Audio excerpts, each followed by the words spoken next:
शेतकऱ्यांसाठी आज एक आनंदाची बातमी आहे. तर आता पीक विमा योजनेतून पहिली नुकसान भरपाई जे की शेतकरी बांधवांना जमवण्यास सुरुवात 1219 कोटी रुपये जे की सोयाबीन, कापूस, तूर या पिकांचा पीक विमा वाटपास सुरुवात झालेली आहे.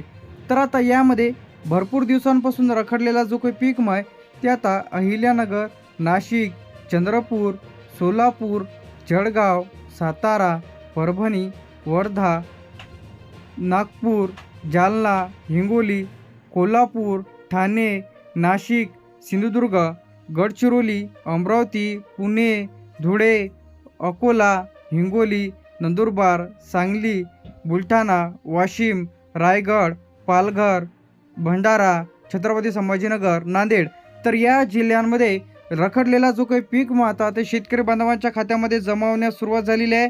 आताच्या घडीची सर्वात मोठी अपडेट म्हणजे आता शेतकरी बांधवांना भरपाई इथं मिळत आहे.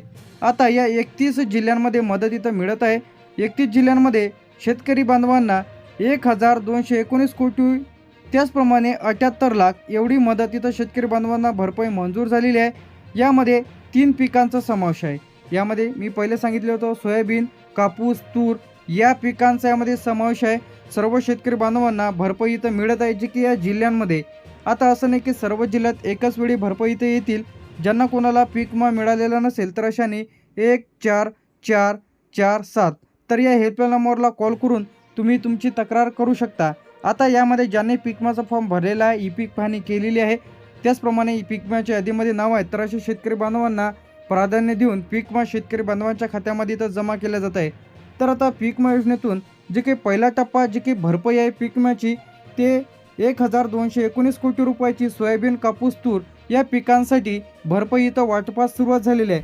तर आता यामध्ये सोयाबीन, कापूस, तूर ज्याचा जर तुम्ही पीक विमा काढलेला असेल आणि ई पीक पाहणी केलेली असेल तर अशा शेतकरी बांधवांच्या खात्यामध्ये जे की या जिल्ह्यांमध्ये पैसे खात्यामध्ये जमवण्यास सुरुवात झालेली आहे.